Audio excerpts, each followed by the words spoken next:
अस्सलाम वालेकुम ख़वातीन हज़रात, welcome back to my channel imparting knowledge. आज हम बात करेंगे चाइना पाकिस्तान इकनॉमिक कॉरिडोर की।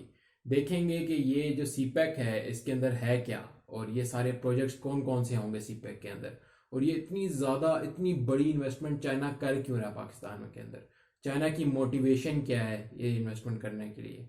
और फिर हम बात करेंगे कि ये जो प्रोजेक्ट्स हैं ये हैं क्या स्पेसिफिकली, पाकिस्तान की किन किन जगहों पे ये प्रोजेक्ट्स होंगे, सारा विजुअलाइज करेंगे कि ये प्रोजेक्ट जब बनेंगे तब क्या होगा और पाकिस्तान को क्या फ़ायदे होंगे इन सारे प्रोजेक्ट से, और पाकिस्तान किस तरह से तरक्की की राह पे चल पड़ेगा, और ये प्रोजेक्ट्स किस तरह से पाकिस्तान के लिए गेम चेंजर होंगे। तो चलें स्टार्ट करते हैं।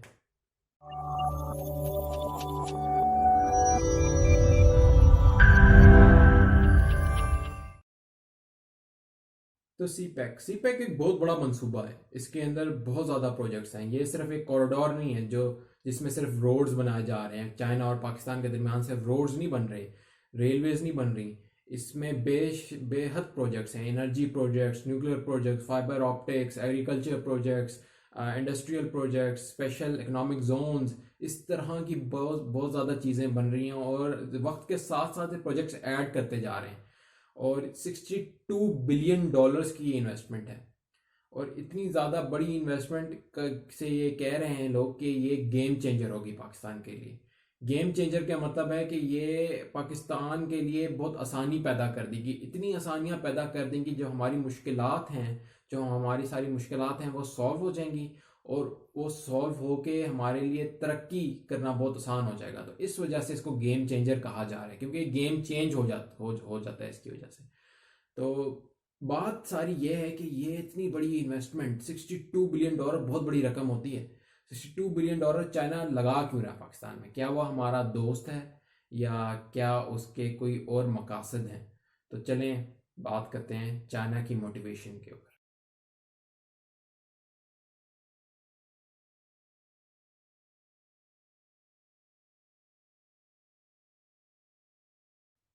ये जो जिस हम टाइम में है ना, ये टाइम है मल्टीपोलैरिटी का। मल्टीपोलैरिटी का ये मतलब है कि अब एक सुपर पावर नहीं होगी, काफ़ी सारी बहुत सारी बड़ी बड़ी पावर्स उभर रही हैं। वैसे ये होता है दुनिया में, और ये होता रहा है कि सुपर पावर्स की एक लाइफ होती है, 60 से 70 साल से ज़्यादा सुपर पावर नहीं होती। और सुपर पावर चेंज होती रहती हैं। 100 साल पहले अमेरिका सुपर पावर नहीं था, ब्रिटेन सुपर पावर था, और ब्रिटेन से पहले स्पेन सुपर पावर था। इसी तरह अमेरिका भी की जो पावर है वो अब डिक्लाइन में है। इस वजह से, क्योंकि चाइना compete कर रहा है उसके साथ, रशिया compete कर रहा है, तो चाइना बहुत इस सिचुएशन में है कि वो अमेरिका से ऊपर निकल जाएगा एक दो डेकेड में। मिलिटरीली भी और इकोनॉमिकली तो वो वैसे ऊपर निकल गया हुआ है एक तरह का, लेकिन हर चीज़ में चाइना ऊपर निकल सकता है अमेरिका से। तो अब चाइना अपने इंटरेस्ट सिक्योर कर रहा है। अब चाइना के इंटरेस्ट क्या है? चाइना का इंटरेस्ट ये है कि जो उसकी जो इंडस्ट्रियल ग्रोथ है वो ना रुके। इंडस्ट्रियल ग्रोथ चाइना की ये है कि वो हर चीज़ प्रोड्यूस करता है। सारी यूएस की कंपनीज भी चाइना के अंदर हैं जो प्रोडक्शन करती हैं, क्योंकि उनको प्रोडक्शन सस्ती पड़ती है चाइना में। और ये सारे प्रोडक्ट्स चाइना फिर ले जाके एक्सपोर्ट करता है, रॉ मटेरियल इंपोर्ट करता है, उनको प्रोसेस करता है, फिर एक्सपोर्ट करता है। और ये चाइना एक रास्ते से करता है जिसका नाम है स्ट्रेट ऑफ मलक्का।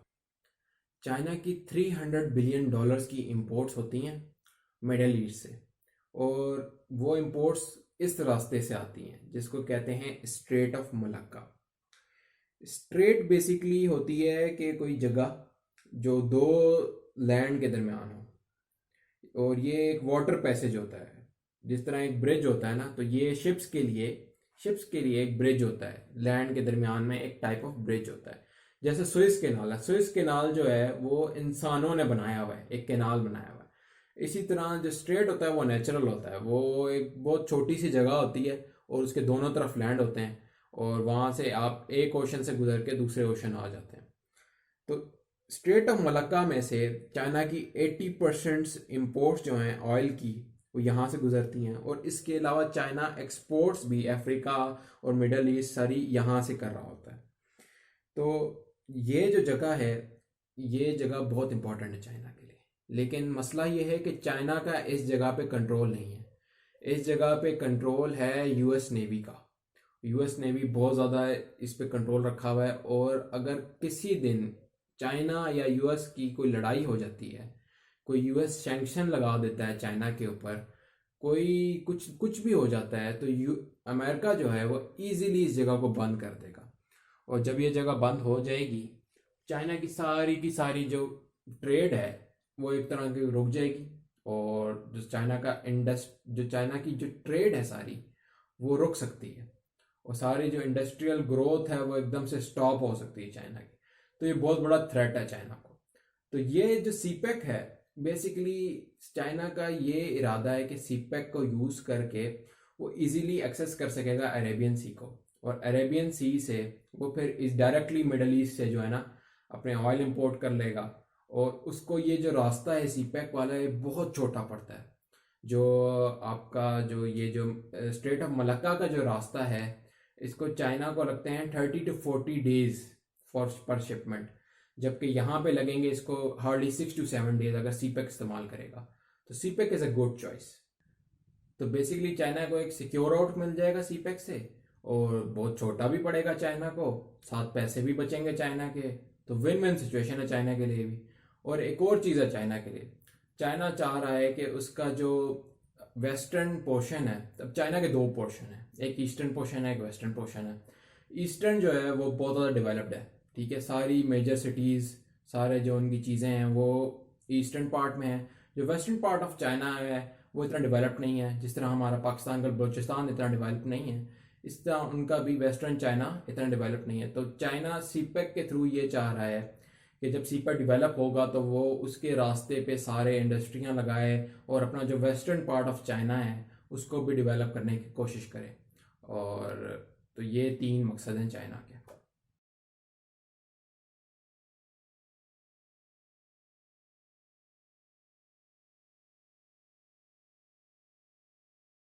चाइना और पाकिस्तान 1963 से बहुत अच्छे दोस्त रहे हैं। उसकी वजह यह है कि 1962 में चाइना और इंडिया की वॉर हुई थी, और फिर चाइना एक एनिमी था इंडिया का, तो नेचुरली वो फिर पाकिस्तान का दोस्त था। तो तब से हमारी बहुत अच्छी दोस्ती है। और 1960s 1970s में ही हमने कराकोरम हाईवे बना दी थी ताकि हम चाइना से इजीली ट्रेड कर सकें। तो क्योंकि हम इजीली ट्रेड कर रहे थे तो ऑलरेडी एक एक सड़क तो थी वहाँ पे। अब सीपेक में मेनली सीपेक एक कॉरिडोर है, और कॉरिडोर का मतलब ये होता है कि वो कनेक्ट करेगा एक दो कंट्रीज को।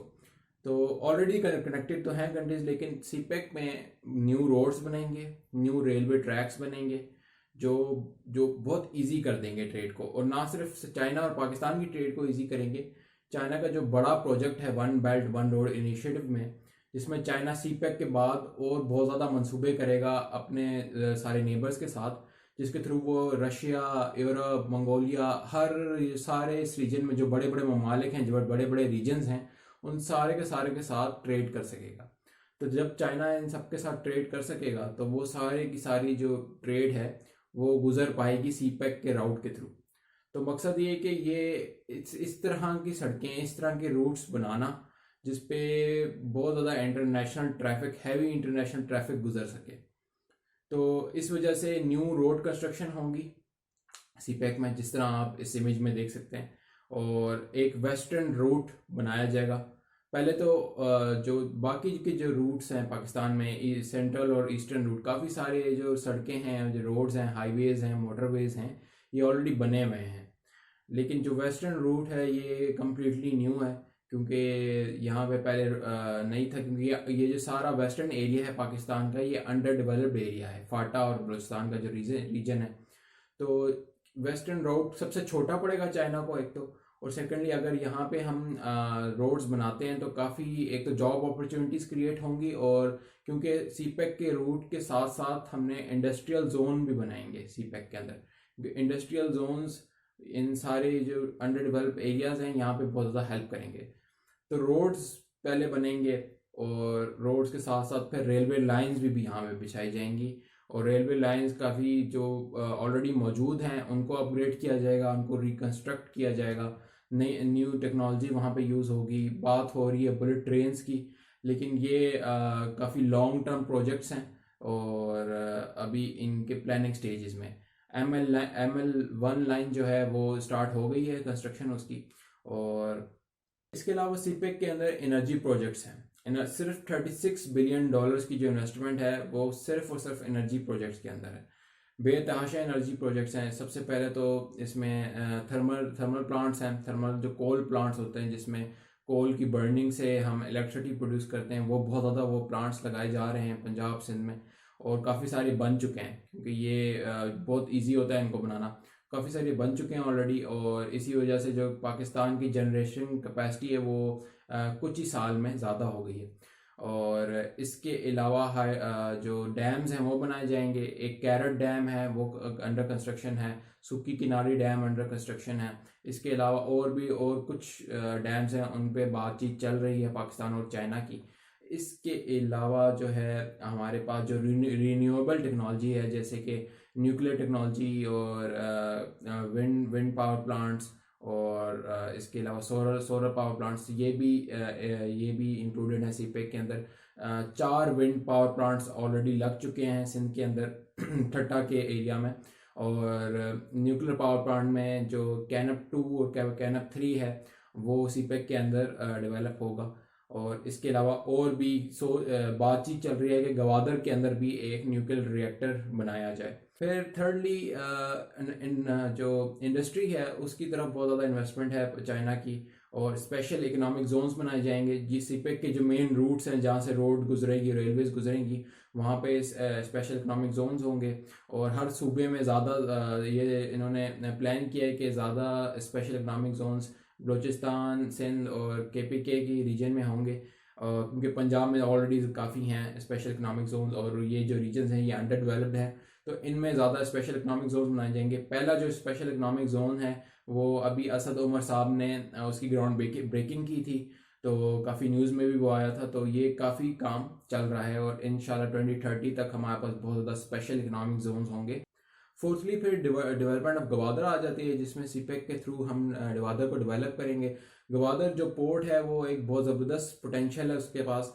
एक वो डीपेस्ट सी पोर्ट है वर्ल्ड का डीपेस्ट सी पोर्ट है, 18 मीटर उसकी डेप्थ है। इससे फ़ायदा ये होता है गवादर को कि बड़ी शिप, जितना बड़ी मर्जी शिप हो जाए वह आके यहाँ पे पोर्ट कर सकती है गवादर को। अगर आपका पोर्ट डीप नहीं है तो बड़ी शिप आपके पास नहीं आ सकती। तो गवादर के पास एक तो ये एडवांटेज है कि वो डीपेस्ट है। फिर उसके बाद ये है कि जो गवादर का पोर्ट है वो फंक्शनल तो था, शिप्स वहाँ पे आती थी, लेकिन सीपेक के थ्रू ये होगा कि इतनी ज़्यादा उसके अंदर डेवलपमेंट करेंगे और इतने ज़्यादा वहाँ पे फैसिलिटीज़ ओपन होंगी कि वो बड़े से बड़े कार्गो को हैंडल कर पाएगा। बहुत ज़्यादा शिप्स आ सकेंगी वहाँ पे। जो प्लान है वो है 120 बर्थ्स का। 120 बर्थ्स होती हैं कि जिस तरह ट्रेन की बर्थ होती है ना, इसी तरह पोर्ट के अंदर बर्थ होती हैं। जितनी ज़्यादा बर्थ होंगी उतनी ज़्यादा शिप्स आपके पोर्ट पे आ सकती हैं। तो 120 बर्थ्स बनने जा रही हैं गवादर के अंदर सीपेक के अंडर जो इन्वेस्टमेंट है उसके थ्रू। और जब ये 120 बर्थ्स बन जाएंगी तो गवादर इस रीजन का, साउथ एशिया का सबसे बड़ा पोर्ट होगा। तो सबसे बड़ा पोर्ट होगा क्योंकि गवादर तो बहुत ज़्यादा फ़ायदा होने वाला है बलूचिस्तान के लोगों को। यहाँ पे जॉब अपॉर्चुनिटीज़ क्रिएट होंगी और काफ़ी सारे फ़ायदे होंगे पाकिस्तान को भी। सारी की सारी जो कार्गो शिप्स हैं इस रीजन में वो गवादर के थ्रू ट्रेड कर सकेंगी, और चाइना की तो ऑलरेडी यहाँ से ट्रेड होना ही है सीपेक के थ्रू। फिर गवादर सिटी को भी डेवलप करने के प्लान्स हैं, जिसमें इंटरनेशनल एक एयरपोर्ट बनेगा और साथ ही साथ हॉस्पिटल बनेंगे, बेसिक फैसिलिटीज़ जैसे वाटर ट्रीटमेंट प्लांट्स बनेंगे जिसमें सॉल्टी वाटर जो पानी है उसको ट्रीटमेंट करके वो फिर लोगों को दिया जाएगा। इसी तरह से ऑयल रिफाइनरी बनने जा रही है गवादर में। जैसे ही ऑयल आएगा गवादर पोर्ट पे तो वो रिफाइनरी में जाएगा, रिफाइन होके फिर वो पाइपलाइंस के थ्रू चाइना या इंडिया अगर मान जाए सीपेक पे तो फिर इंडिया भी जा सकता है वो ऑयल। तो इसी तरह से ये बहुत बड़े प्लान्स हैं, और मकसद ये है कि गवादर को एक वर्ल्ड क्लास बहुत बड़ी ज़बरदस्त पोर्ट सिटी बनाना जो फ्यूचर की मॉडर्न सिटी हो। फिफ्थली फिर हम बात करते हैं काफ़ी लॉन्ग टर्म्स प्रोजेक्ट्स हैं जिसमें लॉन्ग टर्म में चाइना देख रहा है इन्वेस्टमेंट इन एग्रीकल्चर सेक्टर में इन्वेस्टमेंट करना चाह रहा है चाइना। एग्रीकल्चर क्योंकि हमारा एग्रीकल्चर सेक्टर काफ़ी बड़ा है और उसमें काफ़ी अपॉर्चुनिटीज़ हैं चाइना के लिए फर्टिलाइज़र इंडस्ट्री के अंदर। फिर इसके बाद इरिगेशन इक्विपमेंट की बहुत ज़्यादा ज़रूरत है पाकिस्तान को, तो उसके अंदर भी चाइना इन्वेस्टमेंट करना चाह रहा है। लेकिन ये लॉन्ग टर्म प्लान्स हैं जो 2030s ऑनवर्ड इस तरह से होंगे। फिर इसके अलावा छोटे छोटे और भी प्रोजेक्ट्स हैं जैसे fibre optic cable network Pakistan और चाइना के बीच में बन चुका हुआ है, ये भी सीपेक के अंडर आता था। और फिर चाइना बहुत ज़्यादा नॉलेज कॉरिडोर भी बना रहा है पाकिस्तान के साथ जिसमें स्कॉलरशिप्स दी जाएंगी पाकिस्तानियों को, पाकिस्तानी स्टूडेंट्स को। और इसके साथ साथ चाइना बहुत ज़्यादा एड दे रहा है इस रिसर्च के लिए। और एक national technology park NUST university के अंदर खुल रहा है जो जिसमें चाइना ने इन्वेस्टमेंट की हुई है। इसके अलावा सुपार्को जो पाकिस्तान का इदारा है जो स्पेस में सैटेलाइट भेजता है उसके साथ भी काफ़ी कोलैबोरेशन कर रहा है चाइना ताकि सैटेलाइट भेज सके और पाकिस्तान के पास सैटेलाइट हों अपने। तो इस तरह की बहुत सारी छोटी छोटी चीज़ें और भी हैं सीपेक के अंदर।